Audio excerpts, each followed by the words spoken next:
শুনেন, তোমার জন্য ওয়াজ চলতেছে। মার কথা বলার পরে যে ছেলে উঠটা যায়, এই ছেলে ভালো না। খামোশ। এমন কোন সংসার নাই সন্তানের দ্বারা বাপ মা কষ্টে আছে না।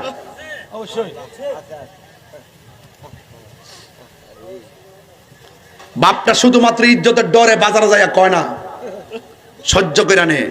যে স্বপ্ন দেখছিল পোলারে বিয়ে করার পরে বউ ডাইন না হুজুর ফানি বানাই দিব, হুজুর ফানি বানাইবো, ওয়াক্তের তৃষ্ণা লাগলে ফানি তো দেনা। কথা কোন ঠিক কিনা? আপনি ফাও মনে করতেছেন? বাপ মানে চোখের পানি ফালায় কান্দায়া ওসিডি সিএসপি মন্ত্রী হয়ে যাবেন আর সুখ পায় লাইবেন? অসম্ভব। মা শুধু কইছে আল্লাহ আমার কষ্ট হয়েছে, তুমি তারে কষ্ট দাও। তো মার আগে সন্তান মরে না? মরার পরে নবী দেখছে দিকে উম্মতের দরদি হইয়া না, আজকে আযাবটা ক্ষমার সুযোগ